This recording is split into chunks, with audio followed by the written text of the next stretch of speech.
Never in the history of the world have the merchants of obscenity had available to them the modern facilities for disseminating this filth.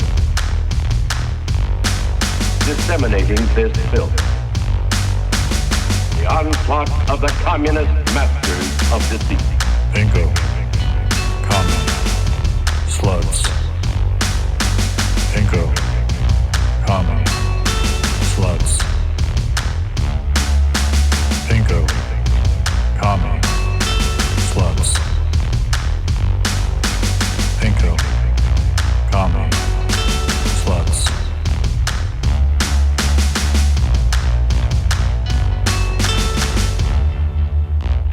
Hey. You snuck that up on us.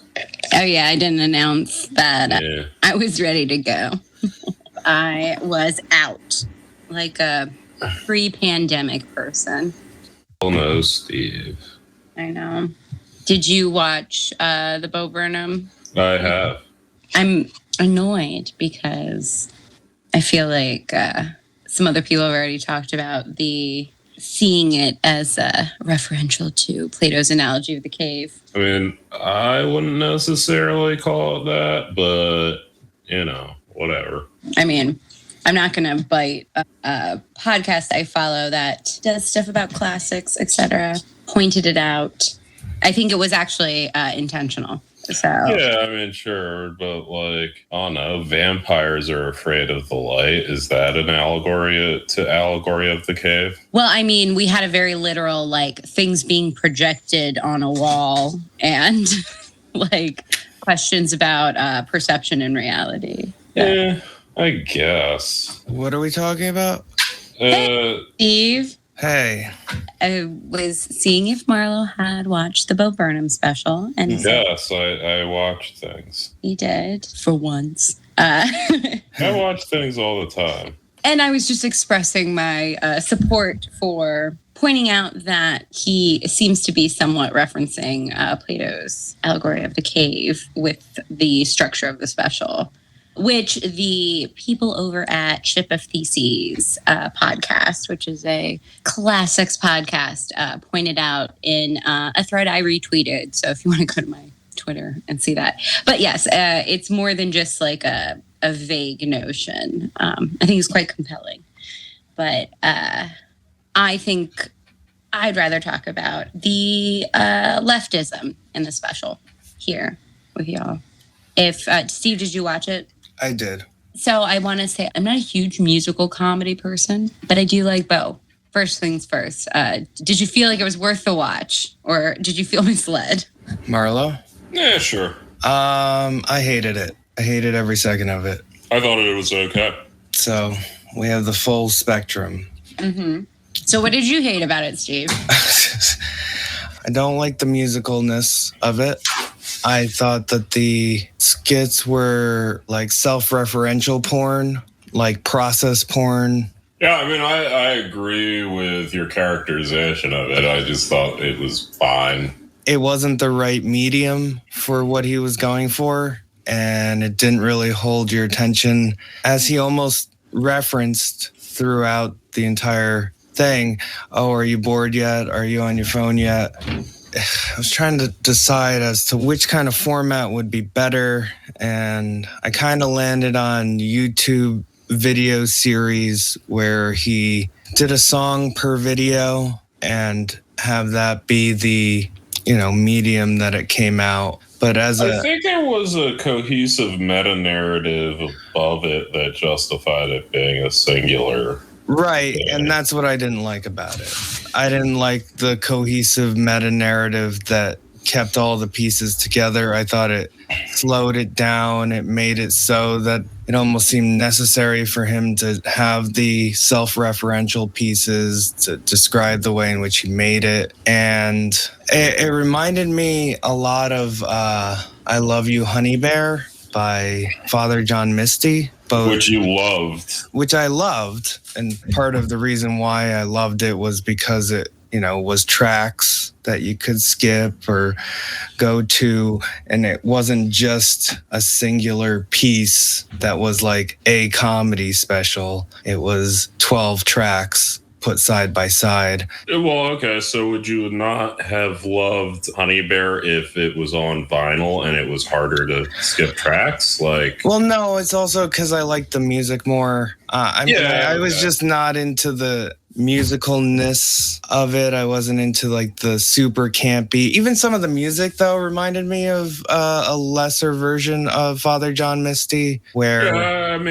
sure, it had the kind of techno depressing lyrics over happy music that was designed to make a political statement, wedged in between all of the pretty catchy choruses and drum tracks. I get why people like it. I just found it very tedious. I would say, and I mean, this is also admittedly subjective because he already did this to some extent in editing this all together. I would just say if he had a goal of 50 minutes and edited out some of the weaker songs, there's probably a bunch of songs that he recorded that he didn't use in the special.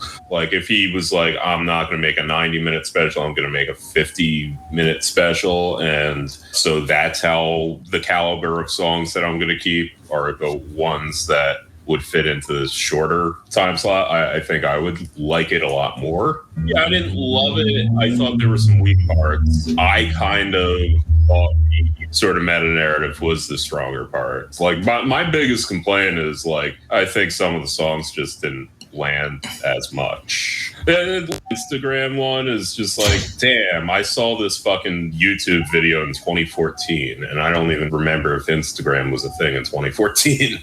I thought it was fine. I didn't think it was groundbreaking or genius. I thought Bo Burnham was Jeff Dunham. I did not know who Bo Burnham was when people started saying Bo Burnham. I enjoyed his insertion of politics. I thought it was okay. I think there's often a knee-jerk reaction on the internet left that any sort of mainstream mention of left-wing jargon is cringe or something. I don't know. I appreciated that. I didn't love it. I don't know.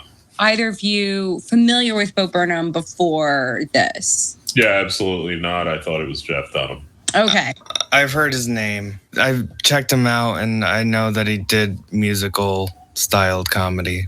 I guess I want to add a little context for how I saw it because Bo, he does musical comedy, song comedy, which, like I said, I'm generally not super into. I think Bo has some good ones, though. But he started and got quite successful, really young. He was already touring when he was 17, I think. And then about 5 years ago, he did a special and he announced it as his retirement, basically, 25. He did reference that. That came out in 2016. It's called Make Happy. Which, again, seemed like a real disconnect in the making of this, which who can take off a year and make a special? Well, I think that's part of the context is that sort of what's implicit is that he wasn't planning on doing this until he was in this scenario. And then he agreed to do a special.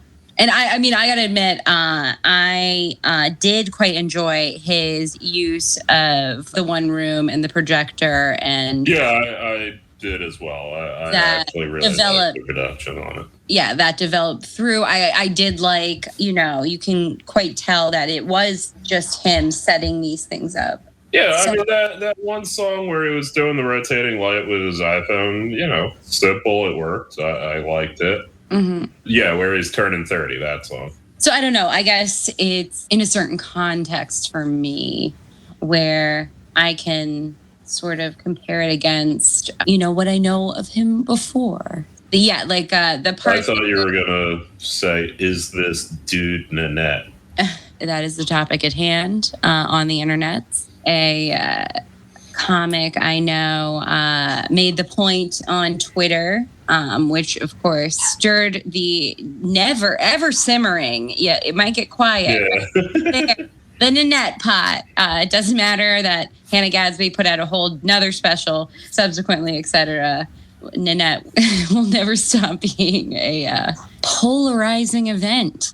So I think the argument is, oh, well, Bo is getting all this praise for, like, basically, I don't know. I kind of think Hannah Gadsby also got a lot of praise for Nanette. Yeah, exactly. There was a certain subculture of fucking weirdos on the internet who really hated it. Shitty fucking dipshit comics. But, like, most generally, like, the general critical reaction to she won, Nanette like, every was award. Yeah, like... overwhelmingly positive. Yeah.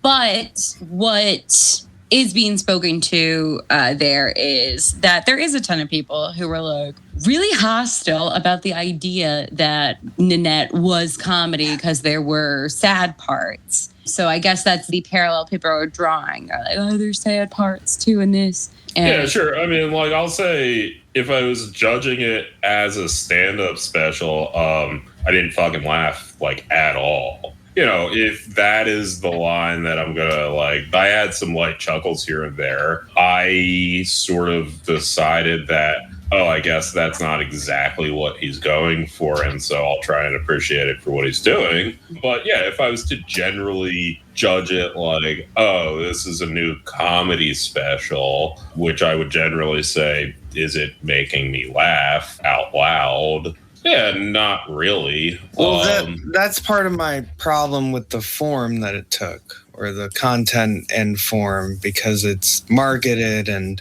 the expectation you bring along with it is that it's a comedy special, whereas I think satire songs on a YouTube would, A, be more easily digestible, and you can cut out the kind of fluff that goes with the meta narrative that I realize is my hang up and not yours. Yeah, no, I mean, fair. Like, again, I sort of like that. What did you like about it? I also liked it. I guess what I was trying to put in context is that I appreciate this as a somewhat of an evolution for Bo. Like, the parts of the special where he says some arguably leftist stuff, like that, being that explicit in that way is new for him. I thought it was a good bit. Honestly, I'll say that. I mean, I thought the dynamic between him and the sock was actually that was my favorite part. Fucking funny. Yeah, that was my favorite part. I actually thought White Woman Instagram was the weakest. I would call it really good if, again, it was multiple years ago and I was watching it on YouTube. But I think, like, the first song I just didn't really like. And, like, occasionally I get to a point where I'm like, I don't like this. I didn't feel that way with White Women Instagram. I, like, thought it was funny, but, like, out of place. Mm-hmm. I thought the weakest one was him reacting to the video that he had just made. See, I like that. I fucking like that a lot, actually. Yeah. I don't know. They did the same trick in the Derrida documentary. Right, but it wasn't contextualized. Yeah, which everyone knows. Well, YouTube everyone should know it. Well, I mean, I do know it, and I would say the difference is... Difference.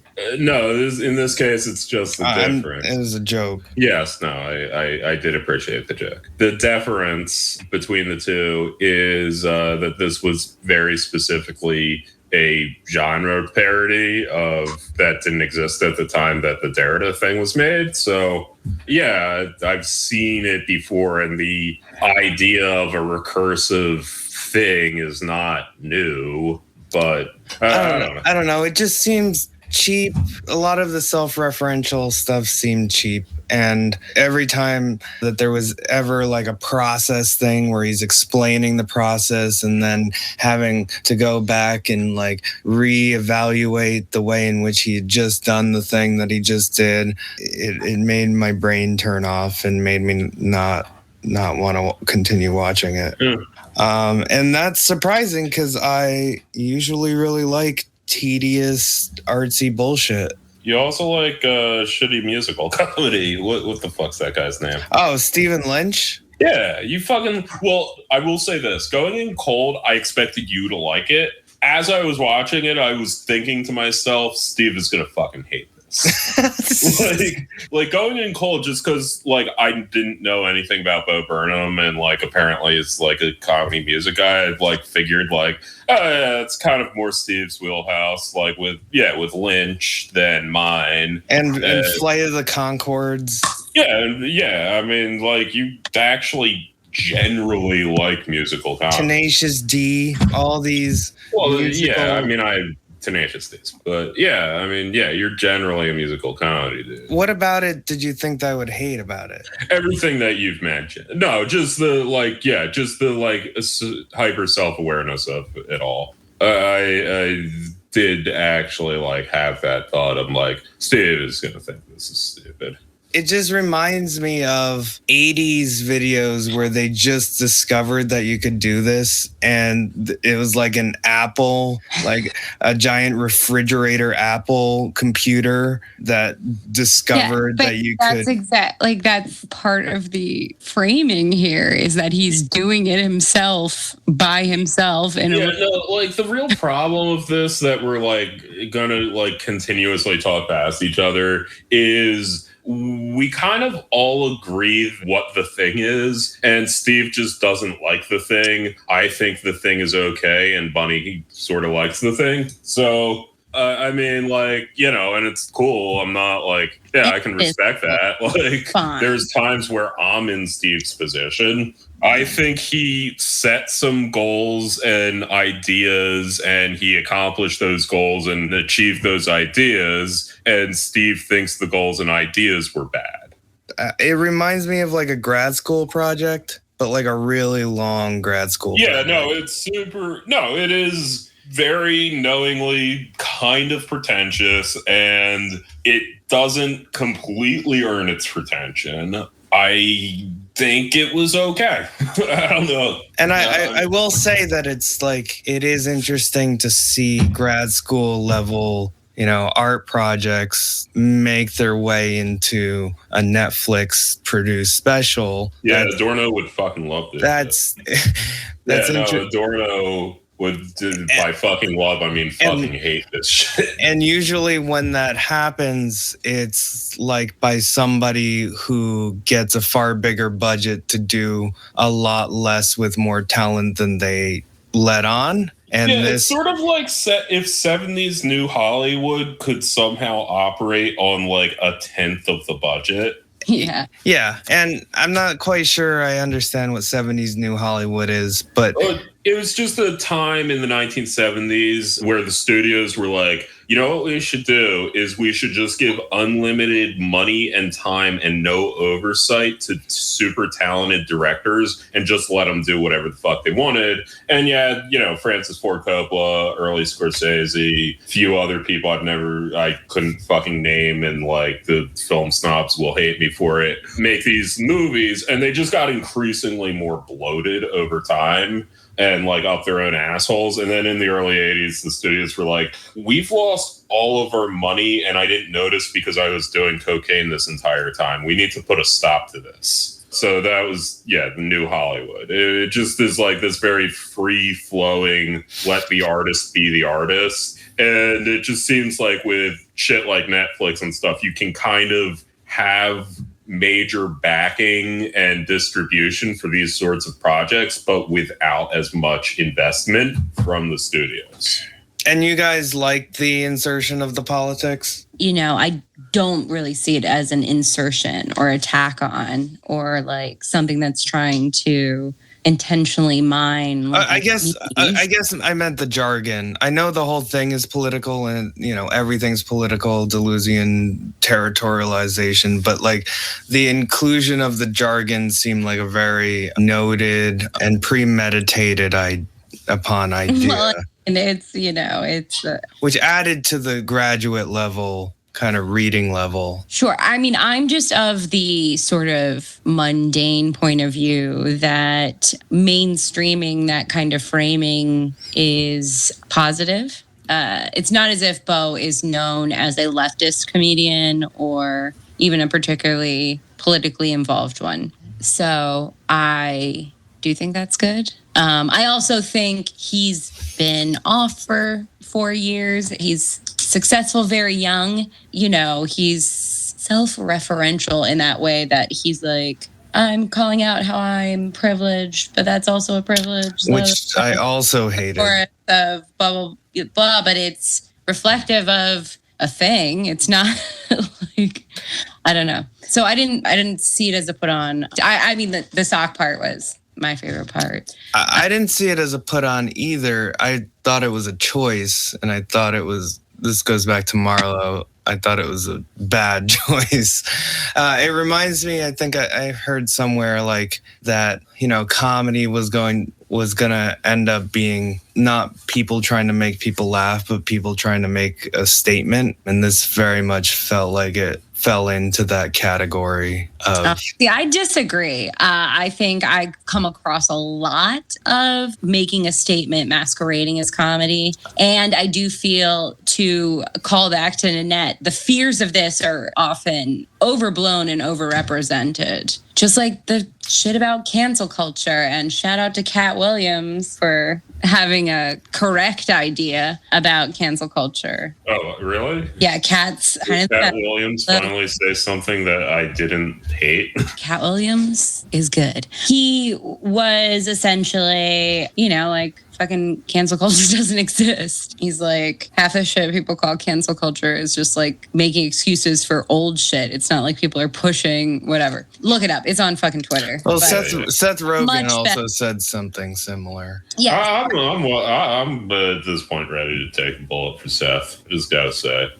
From one fat anti-Zionist kid to another. Yeah. And I saw a bunch of blowback to the Seth Rogen stuff, where they're like, he doesn't understand what cancel culture is. It's actually the disproportionate responses or condemnation to the act itself. And I'm like, come on, guys. He's a publicly anti-Zionist Jew. Because people who are crowing about cancel culture are rarely even cherry picking individuals who truly had a disproportionate consequence to something they said a long time ago, or etc.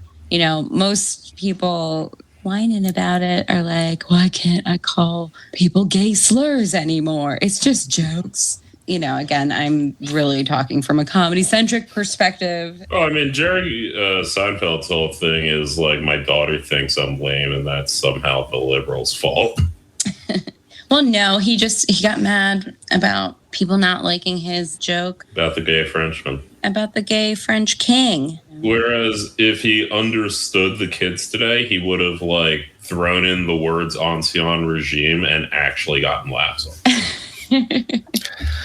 Yeah, so Bo Burnham, I knew this was going to happen. I knew we were going to have a spectrum of opinions on this. It also did seem, and tell me if I'm wrong, it did seem very theater kiddie. Oh, yeah, absolutely. Yeah, I mean... Yeah, 100%. Oh, and I will admit that I sort of antagonistically support theater kid shit in yeah. space. Just because it's like the comics who are like, I'm a fucking truth teller, or they act like they're a fucking badass. It's like, no, we're all fucking dorks who want to get on stage and tell our little stories. It's not, you know, whatever, God, at the end of the day. Especially the ones whining about cancel culture. Wow, wow, wow, wow.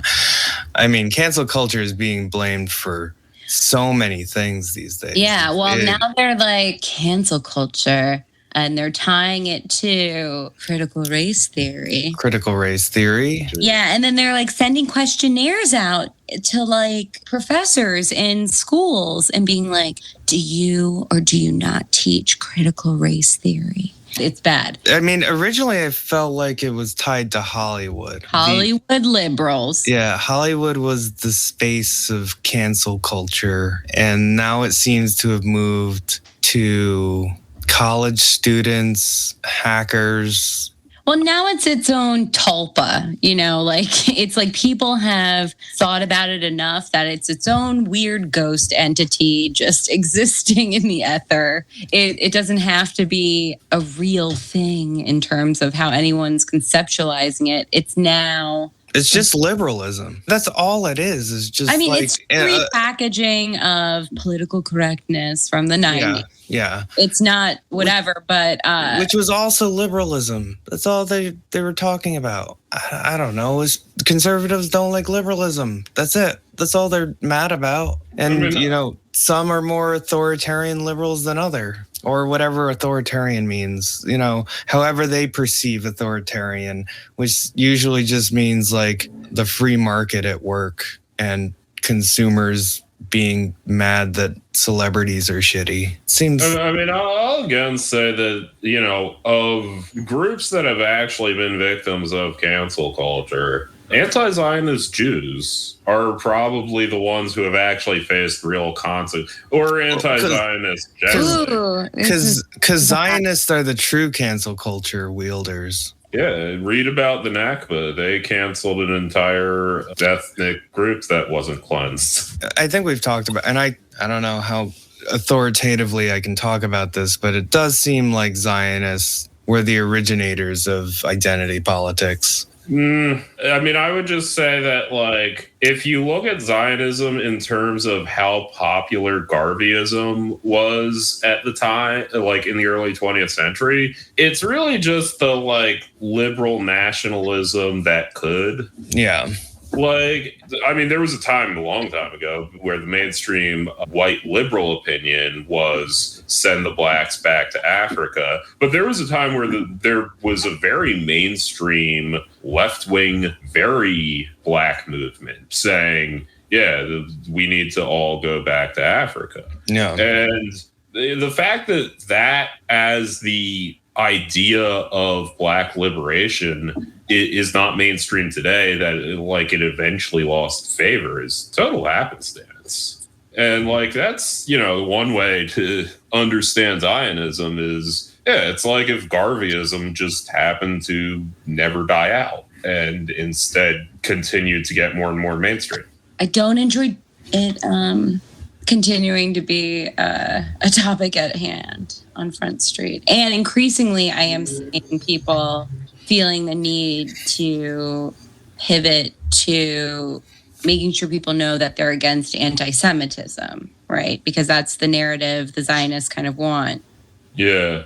The conflation of Judaism as a religion and Zionism as a movement is a long-held practice of Zionists to conflate. All Jews are Zionists, and if they're not, they're traitors to Zionism, right? Like, that's...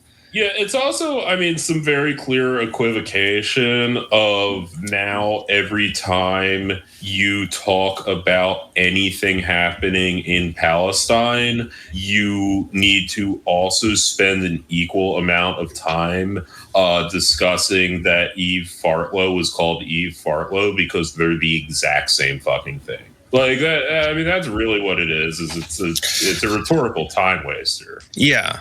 She's moving up in the world since we last discussed her. Yeah. She's on Fox News. Mm-hmm. Because too many people called her fart. Yeah, no, I mean, it's like, 6 children were killed in a bombing in the West Bank. Well, did you know that my friend saw a free parking sign and thought it said Free Palestine? So, we all are struggling.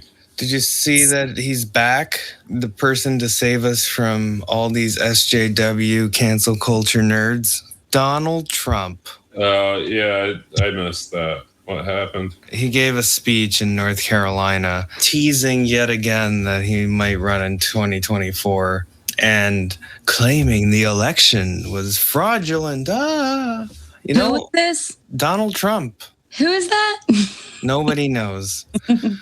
He can't even get on Facebook. You know who I also think was like original cancel culture people? Just Christianity. I mean, or evangelical Christians. Remember when the Beatles said they were bigger than Jesus? I mean, well, not literally. I remember somebody else remembering that, which is why I remember it. I remember the Simpsons joke where Homer was talking about the time that he was in a Beatles like send-up band that got big, and he said, "We were bigger than Jesus." And Lisa was like, "Dad, you can't say that." And he's like, "Why not? It was the name of our album." And then he pulls out the album, and it's called Bigger Than Jesus, and it's the Abbey Road cover, except they're walking on water. That was a good joke. I remember watching videos of steamrollers roll over Beatles albums. Yeah, I mean, it's just time is a flat circle. Everything's the same, and it all gets a little worse until we die. I don't fucking know. It's like, yeah. Well, my favorite, Milo, always coming in with the affirmation. my favorite theory is that it's a religious movement. Oh yeah, that guy. Well, it's it's a monotheistic style thing where you seek to exclude competitive heresies and witch hunt to find heretics. and it's puritanical. To be fair, witch if you want hunting. to make a you could go Nietzschean if you want to, or Marxist or whatever, about this sort of regressive, moralist nature of some of this bullshit. Yeah, knock yourself out. But yeah, wokeness is like a religion. Cool, dude. I feel like wokeness is more like an enlightenment kind of analogy, I guess. Like literally enlightenment and being awoken by the light, which is basically just people who went to college and then took college to heart because their parents fucking didn't, which again is just liberalism. They're all just talking about liberalism and finding more creative ways to discuss why they don't like liberalism. Well, yeah, then they're all very liberal ways, and it all basically amounts to, because it's not, I believe in a different liberalism. Exactly. And that's cool. I don't like liberalism, so, complain about liberalism. I'll agree with some points, I guess. I don't know. I think people are eager to pin their suffering on something. Yeah. And so it can start well-intentioned, innocent, oh my gosh, I've become aware that X form of discrimination happens, But then the urge to codify something, to make it a neat rule so that you can control for it in the future is always inherently misguided. It's a thing that doesn't exist, one time I was describing how you can't necessarily police yourself for all of your reactions, and a very liberal lib was like, "What do you mean? You just don't want to." I'm no, I'm saying, I suppose if I was some sort of sociopath creep where I've planned out a performance of a person for you, yeah, I guess I could in theory, but which is what Bo Burnham did. He had that in his routines, right? Where he policed dressing up as Aladdin 10 years ago. Mm-hmm. Yeah. And performed that and then performed the apology. I can definitely see how many of these things are hateable. But I do think it is the relatable thing for people. I would to have say that kind of because I believe he's like, I didn't darken my skin for it, but in retrospect, it's weird. Yeah, no, that was kind of funny. I would say this. I think that. I think those are the aspects I like to. I was hoping he would have made a Trudeau reference at that point. Yeah, I just have to say I've heard many comedians make their the wokes jokes, and I would take how he did it over Colin Quinn any fucking day. That's a generation gap, and I like Colin Quinn. I'm not even saying I don't like Colin Quinn, but I hate hearing Colin Quinn complain about cancel culture, woke college student, he's... I don't feel like Colin does a lot of that, actually. He does roll... Kind of does. Buddy-duddies who do. He kind of does, and it's annoying and more cringe than Bo Burnham's take on it. That is what I'm going to say. I didn't love Bo Burnham's take. I thought it was a little cheesy because I'm like fucking brain poisoned from being in left circles on the internet. But yeah, I'd take it over just the like old man comic yelling at clouds approach that I hear all the fucking time. Yeah, I mean, I also hear all the fucking time. Yeah. I don't know that it necessarily landed, but at least it was different, I think, is like my feeling about it. Mm-hmm. Yeah, and I don't know. I did like the lowbrow filmmaking techniques employed. Yeah, no, I like that part too. I don't know, like, again, we're just kind of naming the same parts Steven named and said, I didn't like this, and we're saying, I like this. And then what the listeners don't know is that then we're going to have a duel. Me and Steve. I knew it was going to come to this. I would prefer it if it was like a poetry slam versus a like Shakespeare reading competition. I would do a Shakespeare. And I'll cook. We'll see if my meal is better than Steve's poetry and Buddy's Shakespeare performance. I guess, yeah. Oh, man, this just sounds like a good time. Yeah, no, this just sounds like a party, baby. It sounds like a soiree. It's like Archie's going to knock on the door and say, hey, it's the police. And then we open the door and he'll have a mountain of Coke. Yeah. Archie. Yeah. Oh, Archie. Those were the days. Those were the days when All in the Family wasn't canceled yet. Yes, we went to college in 1977. Yeah, sure. A lot of people talk about cancel culture because some like 19-year-old doesn't like some old shit. Yeah. Yeah, like, you know. Such and such, and it's problematic. Well, yeah, like, have you ever watched an old movie? It's not great. Well, yeah, no, it's also 19-year-olds going, well, I mean, you know, just a callback to an earlier episode. I just saw a Bob Saget special, and I think he raped the Olsens. And it's like, yeah, that is what happens. It's 100% you got it. You cracked the fucking code. We did. We did touch base with that. Yeah. No, I just saw Bob Saget's cameo in Half-Baked, and I believe he's a bad man. Yeah. He reminds me of my relative who's so mean. Matt, cut in, you ever suck dick for weed? Right here. Marijuana is not a drug. I used to suck dick for coke. I seen them. Now that's an addiction, man. You ever suck some dick for marijuana? Huh? No, I can't say I have. Yeah, like half the time it's just like comedians like being annoyed that their jokes aren't landing.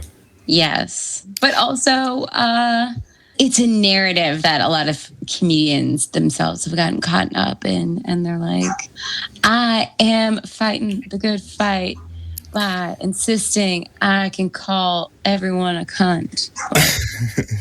Yeah, I think, okay, here's my solution is we should take this back to the olden days of Lenny Bruce and just start arresting comics. Like, just like bring it full circle, give them something to actually complain about, and just start like throwing them in jail for their shitty jokes. Yeah, that's a good idea. And I think the ghost of Lenny Bruce that follows me around would like. Yeah, we'll call it the comedy den. It'll be the prison. We'll call it the gay police.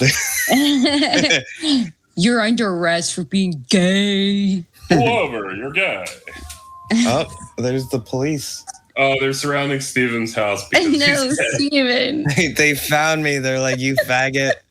They're like, I found you in the closet. Wait, in the attic. They're like, of course we did. It's pride. In the attic. Come out. Keep your penis where I can see it. You were using a toothbrush in an indecent way. How dare you steal rainbows? Which is my favorite. I love to come across a whole bunch of tweets where people are earnestly naming things that God made for whoever. But to piggyback on that, how are you arguing with people about the legitimacy of demons? Oh my God. I wanted to ask you over Messenger. Yeah, this is like some Bunny B-side, some Bunny deep cuts. So something that irritates me very much, and I will admit perhaps a disproportionate amount. I don't think you've ever been annoyed about something a disproportionate Never. amount. I'm like Macedonia. reasonable. Okay, my feeling about woo-woo spaces, what I call woo-woo spaces, which can be anything from full-on witchcraft to just, some meditation stuff, yoga, etc. I really dislike it when people get into it and then get obsessed with some idea that something is coming for them. It can be like a demon. It can be like fairies. It can be like all these things where people will be like, I put some crystals outside to charge in the moonlight. And then when I went outside in the morning, they were in a line. What do you think did that? And some people are like, maybe it was crows or like whatever. And then some people are like, sounds like fae. Be very careful. It just seems like a lot of people get into these spaces because they are rebelling against their religion or conditioning that they grew up with, right? Like to me, I just sort of like various superstitions and kind of outlier beliefs were pretty normalized around me. So, and I didn't have like this like singular conditioning, even though I like went to the Greek Orthodox Church. I always knew I had like an out. So I can't stand it when people are in these spaces and they're like, oh no, be very careful. You don't want to open yourself up to a demon. And like, I feel as though there are people who engage with more intense things in the sort of magical whatever area. Some people who know about quote unquote demonology. And I don't think all of them are experiencing like absolute exorcist style consequences. I feel like for someone who's basically looking to like learn about deep breathing and, consider some more esoteric woo-woo concepts, I don't like it when people are like, watch out. Why are all of these people from Tennessee? I don't know. Because they're Presbyterians who just decided to be polytheist. Well, I'm like a fucking bitch. So I'm like, I grew up in a religion where I was told the holiest people were shown demons so they could fight them. Okay, like I've mentioned before, I was very frightened of the possibility of being somehow possessed or controlled or affected by a demon until I was like 19. I was told the monks on Mount Athos are beaten black and blue by demons. So like, one, I don't like it when somebody I perceive is coming from like a very sort of milquetoast religious background who's like dabbling with this stuff or maybe very versed in it in some way. Like maybe they're into it in a way like the Conjuring movies, right? Like where they're like investigators of these phenomena or, whatever. So it's like, I don't know. Which are all right movies. Yeah, I don't mind them. The idea that I just sort of fundamentally reject the idea that, you could like accidentally almost or arrogantly get in a situation when you're just exploring a little woo-woo such and such. Like, I don't know. It bothers me. If I were the dwarves of Moria and I, in my greedy search for more precious treasure, accidentally awoke in the Balrog, I would simply put it back to sleep again. Exactly. And you know what? The blood of Christ, it's always available. So I'm just built different. I think I also, it does annoy me because I just see something like most things about demons similar as I see like studying like different superstitions, traditions, fables, folklores. For instance, when people are like, oh no, I came across a Ouija board. What do I do with it? Do I burn it to get rid of it? Like where because of The Exorcist, there's this belief that like literally this Milton Bradley product is a is specifically a gateway to demon possession or devil possession. When I got news for you guys, any fucking thing in your house could be such a thing if you want to use it for divination, if we're using these rules, really. Okay? A little squiggly board that was patented in Baltimore, Maryland, by the way, is not, I don't, the over like, ooh of it is annoying, because if there's any supernatural things that are afoot, I would like them to actually be apparent, not be these little It's fitting that Baltimore, Maryland should invent some demon shit, considering the city was founded as a refuge for English Catholics. I mean, fair. Though I do want to, I believe I've mentioned this before on the pod, but the Ouija board is one of those things that the public opinion about it changed with the movie The Exorcist, more or less. Now, talking boards were pretty ubiquitous in the spiritualist time. And that shit was like normal. It was normal. It was like... It was thing with Christianity even. It was kind of a culturally similar time. I mean, it's hard to say when culturally similar things are similar, but I'm interested in like the late 19th century, early 20th century, when like religion was a thing for the peasants, and there was a certain like class, like upper classes and upper middle classes that were like, oh, religion is for the peasants. We believe in spirituality because we're immeasurable. Well, and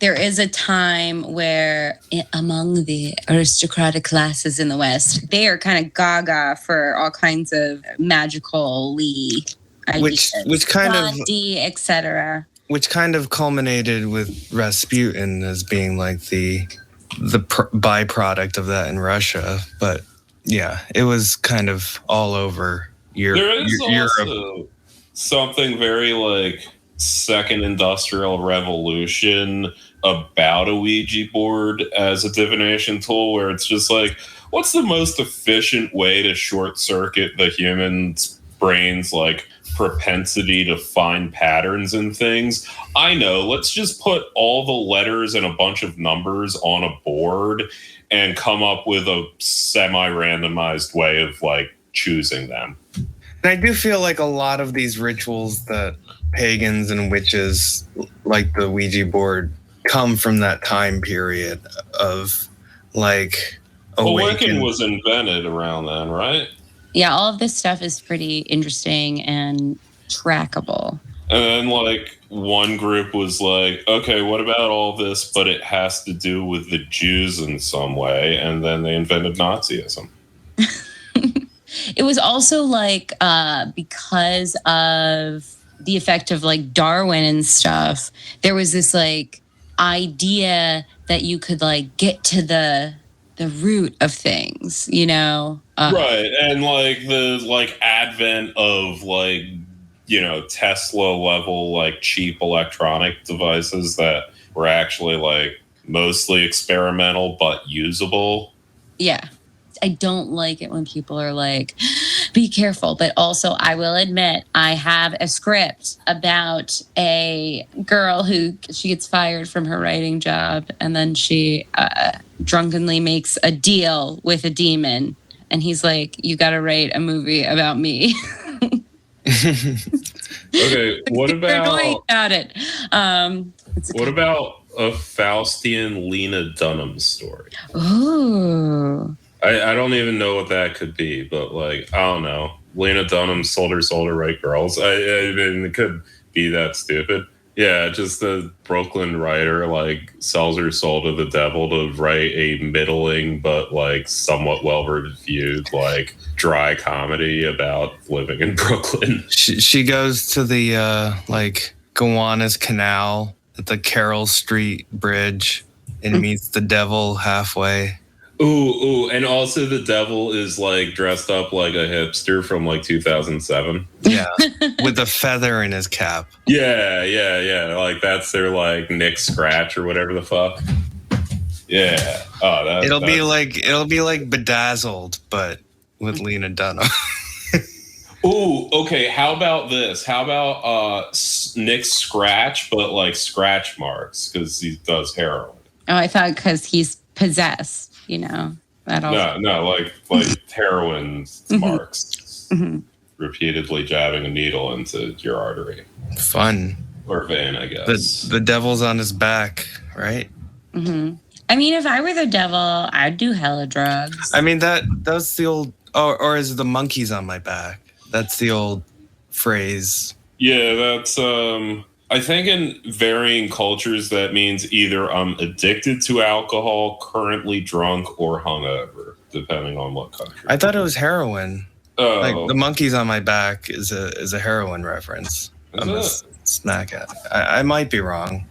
There's definitely, like, an association with that and, like, addiction generally, I think. I believe Marlo's right. It's an old-timey-ish euphemism for addiction. It's addiction that one cannot control, or to be addicted to drugs or suffering withdrawal from a drug addiction. The origin of this idiom may be the stories of Sinbad. The earliest known works are from the 17th century. Sinbad. Well, I think it's... Star of House Guest. Almost time to go. The only thing I have to say is tomorrow is an election. This won't be out by that time, but Peru is having an election. Go Castillo, baby. Yep, Castillo. They're neck and neck. Yeah, that's gonna be. It's gonna be a long voting process and potentially very corrupt. Yeah. But it's like the daughter of the dictator from the 90s. Which I will just say this: if Keiko Fujimori posted a selfie on Twitter, I would reply, "Would." I could change her. You may have a daddy dictator, but I could be your daddy dictator. She was also after Alberto. I don't know if we know about Alberto Fujimori that much, but one weird fucking incestuous dynamic of this is Alberto Fujimori divorced his wife partway through his presidency, and then like Keiko Fujimori was officially appointed as the first lady of Peru. Interesting. Well, the latest poll has them within a point percentage margin. So it's like 44 to 44 with Fujimori inching ahead at the last minute. Castillo is Marxist. From what I understand is he's liberation theology, but within a Marxist party. Yeah. It is, I think, the most accurate way to describe him. Or market socialist. Yeah, he's a little soc-demi.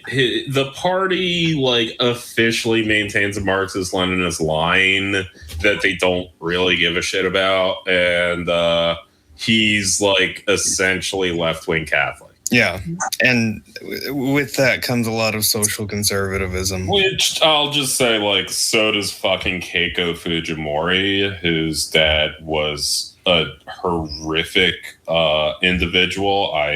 I've personally spoken to a man who was tortured by Alberto Fujimori's people. Like, he really was a terrible, terrible person.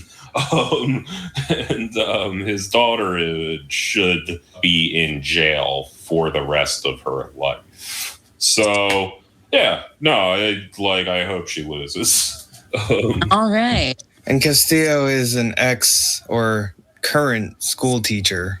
Yeah. And like union organizer and organized a teacher's strike that went on for like 2 years. Yep. So he's got a trademark, like, giant cowboy hat, and he rides a horse into the center of town to throw an event in his honor.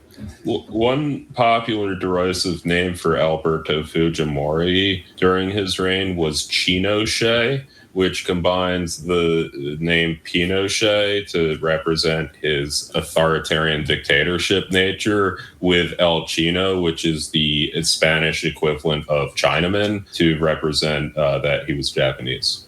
Gotta love it. Anyways, that's Clever. tomorrow or today. Yeah. Yeah. All right. See ya. See ya.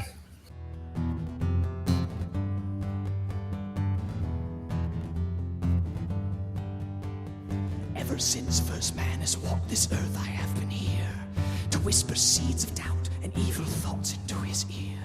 I am the beast, the outcast angel fallen from on high. I go by many names, but there is one you can't deny. My name is Satan. Hi, everybody. Let me tell you a little bit about myself.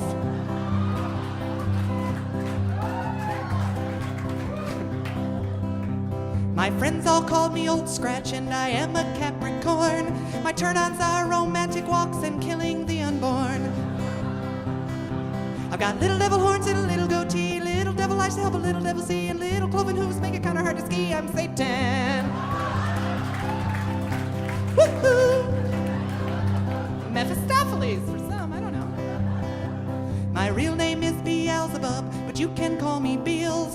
I love to watch Fox News and then go club some baby seals. Then I'll take a bubble bath and drink as infidel, try to wash off that baby seal smell, and then I'll make a toast to me. Hey, here's to my hell. My name is Satan.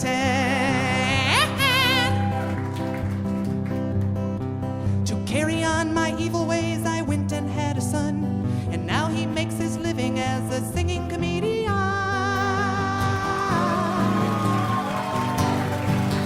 I'm in every Zeppelin album, I'm in all Rush Limbaugh's rants. I'm the reason that the Boston Red Sox even had a chance.